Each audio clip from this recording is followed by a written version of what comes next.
This is another episode of the podcast. Good morning, good afternoon, good evening, whenever you're listening. This feels a little bit awkward because Father Joe is the one who usually kicks off the podcast. But Father Joe is away, as you know, this week. He's shredding some pow pow, as they say, shredding those fresh powder in Dolomites in somewhere in Italy, northern Italy, I believe. And so he's not gonna be joining us, but he will be editing this episode because he's the one who uploads. I don't have a password to his YouTube account, so he's the one who uploads it. So we miss him, but I saw a few pictures and a few videos that he sent, and he seems to have been a great time. It's beautiful over there, and so hopefully when he kind of comes back, he can a little bit talk about that more, his trip more. He did talk about having like a ski retreat with the parishioners last episode. So hope to see that fulfilled one day. I think that will be really cool. This is Father Jay, right? But I'm not here alone today because I don't know if I'm confident and capable of just recording the podcast by myself. So I asked for a little help. So I'm with Father Patrick Suh. He's our vocation director for our diocese. He helped out at our parish multiple times with Spanish Mass as well. His Spanish is very good, much better than my Spanish. Hola, San Pablo! Yes, that's him. If you hear that fan, we're in his office. So if that's the heater going on, and it's kind of cold outside, so we're going to keep warm. And so if you hear it, if you don't, that's great. But there's a heater going on in the back. But yeah, so here's Father Patrick. And so I know Father Patrick from my deacon year, because I was a deacon in Our Lady of Mercy in Park Ridge, and Father Patrick was the parochial vicar there, and that's how we got to kind of work together. And during that time, COVID hit, and so when COVID hit, we actually kind of did a video podcast, right, for the parish. Oh my goodness! You will never find that. It's a long time ago. Don't go searching for it. Yeah, I don't think you can find it. No, don't do it. Yeah, and so. But if you do, that's great blackmail material. Yeah, on Father Jay. Yeah. I shaved my head. In it as well, and yeah, it was fun. It's a lot longer. Best episode was the drinking episode. Oh yeah. We each had our own cups, which we filled with old Coke Zero, Diet Coke. I think it was Diet Coke. Yeah, it was 4 years old or something. Something terrible, warm, and then we put hot sauce in there. Yeah, and some kind of juice, terrible juice, maybe Worcester sauce. And every time one of us stuttered or said or we had to take a sip of it. It was the worst and best episode and I think made. I almost finished my drink. Yeah, he was really bad. It was really bad. Oh, man. And we've never spoken so slowly. Very to slowly. try and prevent all of our vocal tics. Yeah. It was a great episode. It was fun. But don't go searching for it. Yeah. It was and it was a lot longer. I think our episodes were hour, but it's not gonna be that long. No. But yeah, here I go, right. But here's Father Patrick. If you can introduce yourself a little bit. Father Patrick Suh. I'm the director of priestly vocations for the Archdiocese of Newark, New Jersey. I started as director this past July 1st, and I've been in the office since the year prior. So I've been in vocation work for about a year and a half. My predecessor was Father Gino Della Rama. Learned a ton from him. Very grateful for our overlap of time, but now he has gone off to become a pastor in one parish, but has 2 church buildings. And now here I am in the office, hoping to promote vocations we are in desperate need, and this is the Holy Spirit working, I believe, through the cardinal who appointed me this position, and I ask for your prayers for all this ministry. They say that next to the cardinal's role, next to the vicar general's role, which is the second command of the archdiocese, the worst job to have is vocation director. By worst, I mean there's a lot of stress involved. People are always asking, so how many vocations do you have? It's negative in that way. However, there are so many graces and blessings that I never would have asked for, but the Lord has formed my heart in this role, and I'm extremely grateful. I've met so many amazing people. I get to hear the deepest stories of men's hearts as they become honest with the Lord and allow themselves to be led by Him to, hopefully, the priesthood. So, right. I think the vocation director's role is a thankless role. If there's a lot of vocation in the diocese, which is good, that's like look how well the diocese is doing. But if vocation is doing bad, it's like what is the vocation director doing? And so it's kind of a tough position to be in, and it is I think truly a thankless job, but a necessary role, right, for any diocese, because the vocation is important. Is a calling from God, for us to flourish, for us to become happy in the ways, follow His will. And I think my vocation director was Father Gabriel. John Gabriel? Yeah. Yes, yeah. Mine as well. Oh, nice. Yeah, he was a great man. He's a pastor of St. Paul's in Ramsey. And now, but very kind man, very gentle. And yeah, I mean, after I entered the seminary, I mean, I didn't really interact with the vocation director too much. Yeah, that is a unique struggle we have here in the Archdiocese, because here in the Archdiocese of Newark, we have our own seminary. So there is a tendency for the vocation director to have a pseudo role of the recruiter, and then once he's recruited a man and put him through the application process, he in some ways hands the man off to the seminary, and thus the vocation director has no more role in it. However, it does seem like that culture is changing a little bit. There are certain documents and instructions from the Vatican that came out recently that point to the fact that the vocation director ought to be involved with a man's formation from the beginning to the end. But that will take some time for the culture to change. And I think, we're talking about it right now, and I think the topic today is going to be about vocation. Since we have the vocation director here, we're at the vocation office right now. I made a field trip to Seton Hall. We're not in our Pirates. Yeah, we're not in our rectory kitchen right now. No dogs barking in the background. No dogs or birds or fish around. Fish barking. Yeah, that's right. No fish barking. And I think that's one of the first topic that we want to go into, and which is kind of vocation, what it is, what Father Patrick kind of deals with and works with. And so I'm gonna kind of leave it up to him, and here it is. Well, yeah, I'm not gonna be lecturing. We're gonna have a conversation, you and me, Father Jay. A little clarification: I am called the vocation director, but that is a title that is delegated to me. Technically, the Archbishop is the vocation director, and I just have this. I've given his authority to work on behalf of vocations. However, I think there is a greater reality in that.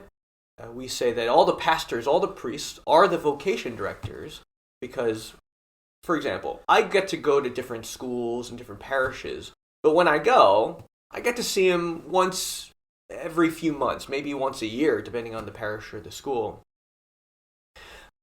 However, the pastors and the priests, they get to see the parishioners, the students, day in, day out, and so they're able to build a relationship with these young men.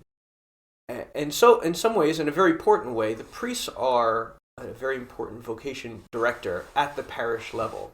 I might even go further and say parents are vocation directors as well. If children grow up without the faith, if they grow up without the idea of vocations, when someone introduces the idea of vocations, if I come to a youth group and I start talking about vocations, and it's not ingrained into the culture already. It's a strange idea, and it's one that doesn't hit home. Hit at home? What's the expression? Hit home? Hit home. Hit home. Yeah. And however, if you have someone who has grown up in the faith, grown up with the idea of, what is God calling me to? And then a vocation director from the Archdiocese comes in and speaks about it. It can help confirm and strengthen the idea that, God is calling me to something, and here's someone who, an actual official who I can talk to from the Archdiocese who can get the ball rolling for me to actually become a priest. Right. And I think that's a huge role. I mean, to have a parish that is open to vocation.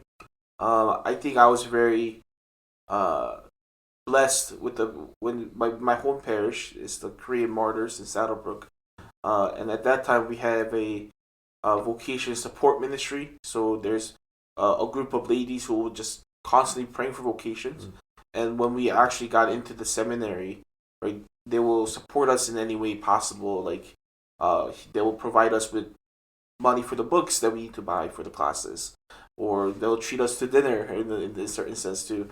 But just to know that the parish is supporting them, and just to hear like one of the parishioners, not even just from the priest, but or the nuns, right? It's like, hey, I think you'll be a great priest. I think you could be a great priest. Like, it might not sound that much effective, but like those those words go a long way. So really planting the seed in the people, in the men, in the boys, whatever age that is, where like maybe, right, when it is time to really think about transitioning to the next stage of their lives, these boys or these students, they can actually think about, what about the priesthood, right? And so it's not about, hey, like, become a priest, but it's just that it is that planting that seed. And it's like, what about the possibility, right? Because I think a lot of misconception about seminary is that a man enters into the seminary knowing that they're going to be a priest, or like be already ready to be a priest, and it's like, no, that's not the case. Most of the times, at the end of the day, none of us are ready to be a priest. I still feel like I'm not ready to be a priest. Yeah. And we know our lacks, we know our weaknesses, we know that we can't be as holy as we ought to be. But that's not the point. Is that the Lord calls us precisely because we're weak, and it's about, hey, are you willing to surrender even our weaknesses and faults so that Christ can use them somehow? Oh yeah, today's gospel is with Saint Peter, and he's the one that declares declares Jesus to be the Christ, and in other gospels it's the Christ, the Son of the living God. Somehow Peter is given this great faith to see who Christ truly is, and then right after he then rebukes Jesus. He rebukes the Son of God, right. And Jesus then says, "Get behind me, Satan." Right? Even Peter is being formed even after he's given the title of Pope, of Rock. Yeah. And so that gives me great hope. I really love St. Peter because he's so relatable. That I've made so many mistakes before seminary, in seminary, tons of mistakes, and now into priesthood. I still make mistakes. It's not about being perfect.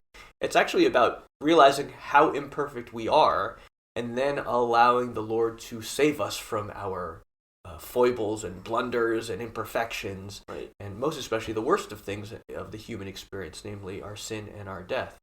And that's what priesthood is all about. It's about giving people access to all the graces of Jesus Christ. Right. That's why priesthood is so amazing. I think there might be a few questions that people may have, in practical questions, is that, like, when can you actually enter the seminary? And I think there are different stages in person's life, in men's life, that you can enter. I mean, I know guys who entered right out of high school, right, and they went to college seminary, which is just getting a bachelor's degree in theology, basically. I entered as a sophomore in college. Theology or philosophy, out of curiosity? It's in Seton Hall. Our program is called philosophical theology. Got it. Okay. Right, so it's mainly philosophy.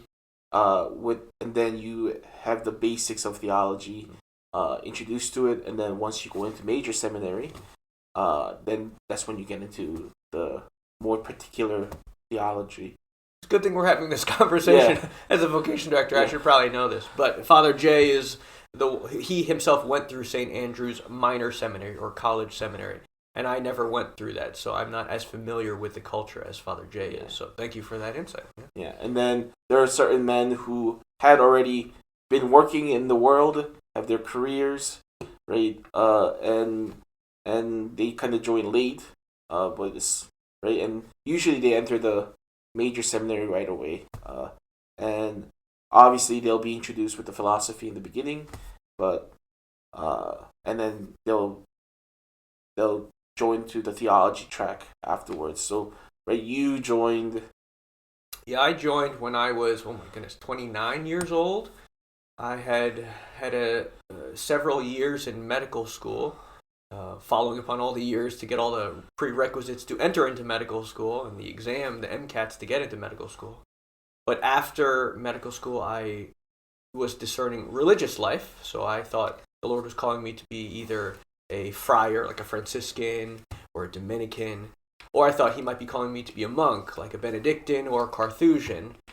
But after lots and lots and lots of prayer, and finally surrendering more and more fully to the will of the Lord, I discovered, kind of funnily, I never wanted to be a diocesan priest, but after years of prayer, I realized this is exactly where the Lord wants me to be. Right, and I think that's the kind of the also consoling factors of it is that the Lord's gonna call when the Lord's gonna call, right? It's whether you're right out of high school and you don't know anything about the world, or you've been living in the world and you were, I don't know, bankruptcy lawyer, or you're a chef at a high-end restaurant, right? We have those priests who were those things, and they just realize at a certain moment that there's a strong inclination to vocation, to this calling, right? And so they answer it when the Lord deems them ready, and so it shouldn't be. I mean, unless you're living out in another vocation, like a marriage or a religious order, right, in that sense already, right?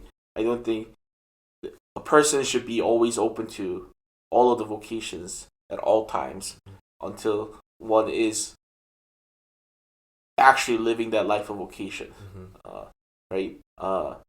We say in college seminary, because we're college students and we're immature and we like to say dumb things because we think it's funny, but right, just because there's a goalie, doesn't mean you can't score a goal, right? So like, yeah, just because you have a girlfriend, that doesn't mean that you're not gonna become a priest, later on, or just because you're a seminarian, that doesn't mean you're not gonna be marrying at the end, right? There are these discernment processes, and I think as a person who went to college seminary, I have a little bias for college seminary because that time in my faith journey has been so important and so fun and so enjoyable.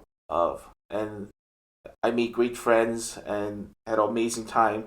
I think, like, if you're really serious about discernment, I think all men should just go to college seminary after high school and just see, because college seminary is more for discerning whether or not you really want to commit to this life, and you're kind of you're not really being. I mean, you're aiming at the priesthood, but I think in the minor seminary is really about being formed as a Christian man.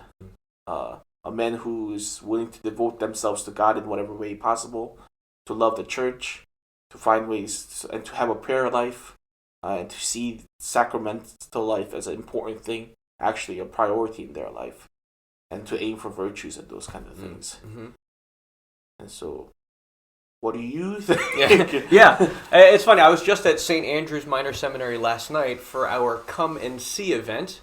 That event is, hey, are you even have an inkling of heading in that direction, even just like a millimeter? Yeah, just come and see what the seminary is like. Meet some of the men, and I had a similar insight to what you just said, and that there are all these young men there, and they're young. Right? I was talking to a formator. I won't name any names, but the formator said, "Oh, there is something so good about forming men at St. Andrews versus forming men at Immaculate Conception Seminary, what we call the major seminary, the master's program seminary, the stage right before you become a priest. There's something about having access to these men when they're so young, because so many people from the major seminary have had whole lives that they've lived, which means many good things, but also many bad things, many bad habits, of which they need to be deformed of those bad habits in order to be reformed, in order to become priests. Yeah? And so to have men straight out of high school is a real blessing, because they haven't had a life that will interfere with the formation of their formation at such a young age. Huh? And it's good, because I was thinking about Steph Curry. You know Steph Curry, right? Yes. The greatest three-point shooter maybe of all time. His brother is also, Seth, is also an amazing basketball player. And why? Because they had a father who was a professional basketball player, Del Curry. And so Del Curry knows what it means to be a professional basketball player and raised his two sons from every stage of their life to become amazing basketball players. I've taken up a hobby, indoor rock climbing, and I started maybe a year, or two, maybe like 2-3 years ago, and it's so much fun. I highly recommend doing it. It's a puzzle on a wall, as I like to say. But the thing is that I go there, and there's different levels. 0 to 2 is the easiest. 2 to 4 is the next easiest. 3 to 5, 4 to 6, 5 to 7, 6 to 8, 8 to 10, and then 10 and above. Right? I've never even attempted a 10 and above. That's just impossible. And I remember there was one day I was doing like a 3 to 5. That's about where I'm at right now. So, but it was a particularly difficult 3 to 5, and I was trying, failing. And then that last time I just plopped on the floor in despair. And then this like 10-year-old girl just goes all the way to the top. Like it was nothing. Huh? And I thought, man, there's another young lady. She's maybe like 17 or so, and she climbs for the U.S. team. And you know that she started when she was very young, and at every stage she had a great coach who formed her all along the way until now that she's climbing for the U.S. team, right? As opposed to myself, I have all these bad habits. My body hasn't been formed to become a good climber, because I only started a couple of years ago. But kind of in a similar way, it's the same thing with St. Andrews. If you get these young men at an earlier age, you can form them at an earlier age so that every step of the way they have formators who themselves have been formed by the Lord. And these men who are formed by the Lord want to form these men out of high school in order to become men of the Lord themselves. So I'm a big fan of St. Andrews. If you're a high school man and you're like, what should I do in my college years? And I have an inkling towards priesthood, hey, I say sign up. St. Andrews is a great formation of true fraternity centered on the Lord, and that is the best way anyone can turn out, centered on the Lord with others. Beautiful. Yeah, and I think, again, we have to emphasize the fact that, right, that this is, again, priesthood is a beautiful vocation that is for the service of the church, and without priests, there won't be, right, sacraments in a sense, and I think to have a parish, really have that. I know Father Gino used this word of the culture of vocation, where I think a lot of times nowadays is that, right, there are some stigma against being a priest. There is a stigma against being a Catholic, right, and it's not the most attractive thing at first sight. Right, I remember growing up, the last thing I want to be was a priest, and the Lord works in a weird way, and now I'm here, and he's laughing at me. In a vocation office, talking about vocations with a vocation director. But it's such a beautiful life that the Lord calls to, and I never have imagined that, like, oh, I could love in this way, right? That I'm capable of loving people, not in the way that the world tells me to, but there is truly a way to give my life to others, to know about self-sacrifice, self-giving, and to really think about other people rather than what I want in my life. And it's a beautiful calling that really takes you away out of yourself, take yourself out of yourself, and really focus on those around you. And I think, right, that's the life that the Lord calls, right? Is to love God first and to love your neighbors, and aiming at the Lord, He's gonna bring you to a place where you can love your neighbor and to love those others. And so, yeah, I mean, you kind of mentioned it. There are a few events that the Archdiocese, the vocation office runs. Right, there's a come and see yesterday for the college seminary at St. Andrews. I think there's a come and see today. Tonight at ICS. I mean, if you're listening and if you were interested, I mean, look for the next one. The next one, but they do have it throughout the year. And if you wanted to just visit, just call the or call my office, and we can set up a personal tour if you want. Yeah, and so Father Patrick, this is his job. It's my life. This is his life. So call him, bother him if you're interested. Speak to him. I think he's a wonderful priest. Also basketball player. So I'm so grateful. Father Joe has his Saturday evening pickup basketball game. That is a lifesaver. I don't have as much cardio anymore in my life, but especially in the wintertime. I like to go outside, but to have this basketball game on Saturdays, so he's a regular. So if you're ever interested, just come to our basketball game on Saturdays. I believe there's Quo Vadis. We just had it for... Yeah, so we had something called the Quo Vadis Jubilee. We focused it towards boy altar servers, and for men who had attended what we call our summer Quo Vadis. Quo Vadis literally means, where are you going? It's a story about how Peter was walking away from where he ought to have gone, and then the Lord appears to him and starts walking towards... I believe it's Rome, yeah? Right. And he's walking towards Rome, and Peter goes, "Where are you going? Quo vadis?" And Jesus says, "Well, I'm going to go die there again," because Peter was unwilling to do what he was called to do, to give his life to serve the church. So Jesus said, "I was going to do it again for you, since you weren't going to do it." And Peter then turns back towards Rome. So the whole idea of Quo Vadis is, it's a high school program in which we lead men to realize what it means to be an authentic Christian man. And with that human foundation of authentic Christian masculinity, a man can build upon that to receive a vocation. So it's a very important foundation that I wish I had growing up. Right, yeah. And I think so. There are resources, there are places for anyone who's interested, in particularly the vocation to the priesthood, but I mean, for anyone who is listening to, and maybe not for the vocation of diocesan priesthood, but maybe for religious order, if you're a woman seeking to be a sister or nun, I'm sure that Father Patrick has some resources to guide you to the right people as well. Yeah, my favorite people in the world are religious nuns, and so I have so much love for them. We have our Summit Dominicans. We have our Missionaries of Charity. There's so many wonderful sisters here in the Archdiocese, and I've had the blessing of, getting to know them. And so if you have questions about them, I'm very happy to have that conversation with you. There's also the Religious Brothers, Yeah. So the CFRs, right? They have a friary for the novices. So these are the men who are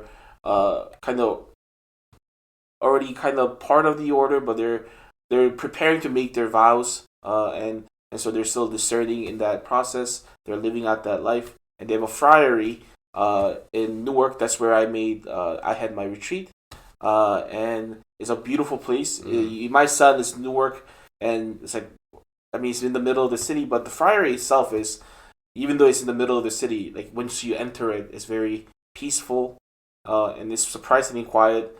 And it's a beautiful place to just kind of visit and hang out with the brothers. They're wonderful. They're really funny. They're down to earth, and they love serving. They really live out the life of poverty as well. And they're actually having a men's conference. I think they call it Men's Day of Retreat. Men's Day of Retreat. We used to have it in Seton Hall, the huge one, and they were the one who kind of ran it before. But after COVID, now they're having it in their own friary. It's in Newark, Most Blessed Sacrament Friary in Newark. That's the name. It's on March 1st, and it's like a day retreat where men can go, and there are a few talks. There's confession available at every time, and it's for men, so it's just at any age. Probably young adult and up, and it's just to be with the Lord and spend time in fraternity and brotherhood. Yeah, all the men who are discerning with me, I always send them there because you get not only the friars there who are consecrated, you'll have priests there, which will be that second vocation, and the third vocation, you have a lot of married men there. So you have all three major vocations, and so I like sending the discerning men there because then they get to see all three at once, and then they can have a more wholesome discernment of their own vocation, hopefully towards, whatever the Lord wants. That's all we want for them. And then, so it's at March 1st. I believe it starts at 9 a.m. That's when you don't have to, there's no pre-registration or anything, I think. And so you just go there at 9 a.m. You can just let them know, and you can just enter. Right? It is at 9 a.m. Yeah, Father Patrick nodded yes. And then I think it goes to like 3 p.m. So it's a whole kind of day thing. But you have plenty of time in the rest of the afternoon to kind of go back, have dinner with your family, enjoy whatever you need to do. But it's a wonderful time. And last time I went there to help out for confession, and there were a lot of men. They're just a lot. And so it was kind of beautiful to see where just men with faith and sharing their faith and trying to enter deeper into it. And then kind of going off, there's another event for the youth. These for the high schooler. I went to a meeting at our youth center in Kearney. It's called NCYC, National Catholic Youth Conference. I think that's what it is called. It's in Indianapolis. I said it right. I was having a hard time pronouncing that city. English is my second language, so okay. But it's a huge conference for just high schoolers, Catholic high schoolers. Last year there were like 10,000 kids, high schoolers. They fill up the stadium pretty well, and it's a huge space, but it's filled up, and they come from all over the states.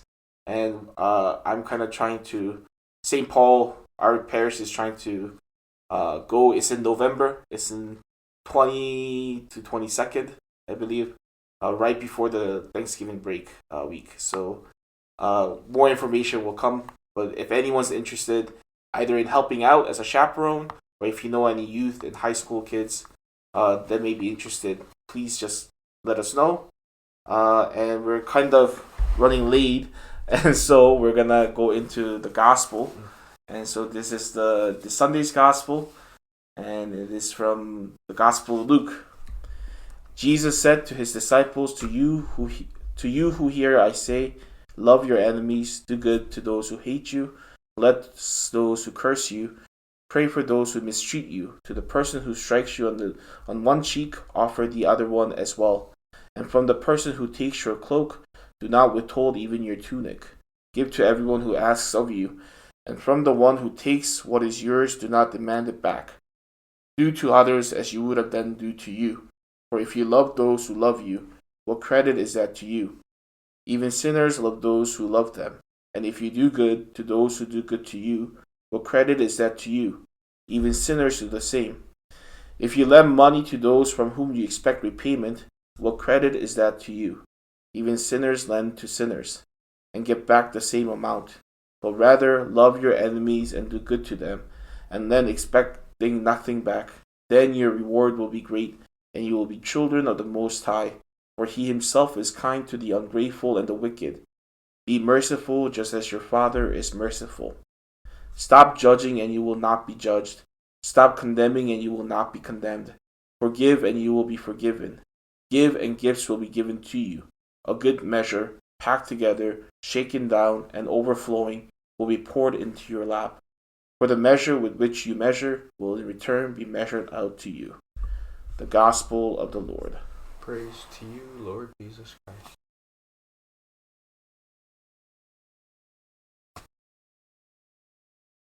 Beautiful gospel. The golden rule, the famous golden rule. Do unto others as you would have them do unto you. I realize I've heard that for so many years, but unless it's in the context of this passage, I don't really like it. Because if you say, do unto others as you would have them do unto you, then it's like, all right, I'm going to give you some money because you're going to give me money one day, right? And then it becomes kind of selfish. Right? I'm going to praise you. I'm going to say nice things about you so that you'll say nice things about me. Again, it just becomes selfish in the end. That's why in the context of this gospel passage, it then has its full force. It's do unto others in a way that you're not thinking about what they're going to do to you. Right? So the golden rule in this context in the end is like just the first half of the golden rule. Do unto others. Love others. Give others. Forgive others. Expecting nothing in return. Whether or not they've done anything to you, whether or not they've hurt you, stolen from you, cheated on you, maligned you, anything, no matter what, the golden rule is simply love others. Do unto others. And the beautiful thing about that is that helps us see most clearly who God the Father is. God the Father is the one who gives to us. I always ask the question, well, what did we do to deserve to be born? Nothing. And that's the point. God is merely the gift giver. He's not the gift receiver. He's just the gift giver. And then the thing is that if we are going to be children of that Father, if we're going to have the same spiritual genetics as God the Father, then we're called to do the same thing. I mean, I live here very close to Newark, and I drive by people who are walking by the car all the time asking for money. And I feel, even in my fallen nature, like a resistance to want to give them money. But I realize insofar as I'm resisting, it's because I'm a son of fallen Adam. Adam who lived for himself, who wanted to be his own God, for everyone to be serving him. As opposed to God the Father, who is the one who always gives, who only desires to give. And in some ways, has no need for a return of anything, and in some ways doesn't want a return. He wants us to thrive. He wants to share his life with us. And if we have received it, then the way we make return to God the Father is by going out and loving other people. Beautiful. Yeah, I mean, with the time, we're a little bit over. I think this is the longest one. Nice. But just like the olden days. Yes. Our Lady Mercy. Yeah. But thank you again for joining this podcast. We're very appreciative. Can I just say 3 things real quick? Yes. Number 1, the most important thing you can do for vocations is pray for vocations every day. Actually, beg for vocations every day. This is a command of Jesus in Scripture. Second is to... What was the second one? Let's see. Pray. Oh, yeah. It's to... If you see a young man or woman who might have a vocation, please say something to them.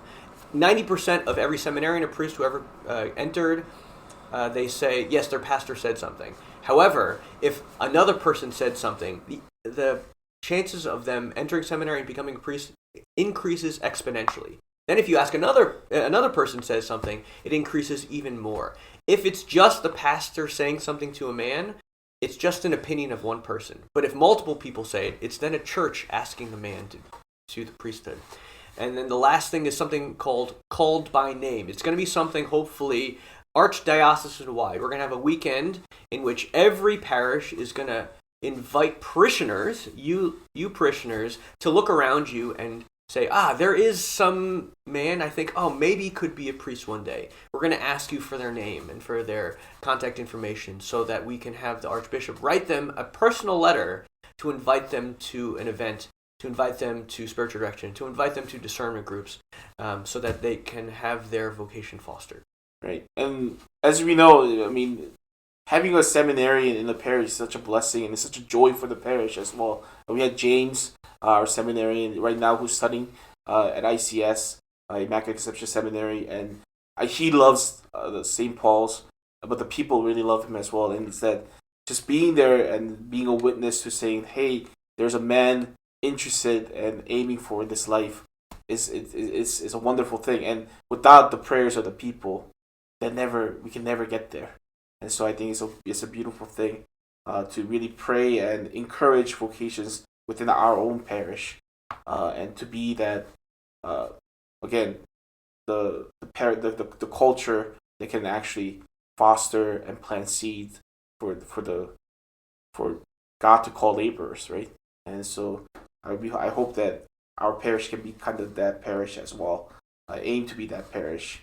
And so once again, thank you for listening. Father Joe will be back this weekend. He'll probably make fun of how long this podcast was. And so but everyone tell him it was the best podcast ever. It was, yeah. Just say it was not the best. Because he wasn't there. Yeah. But have a wonderful day, and we'll see you next week. Goodbye.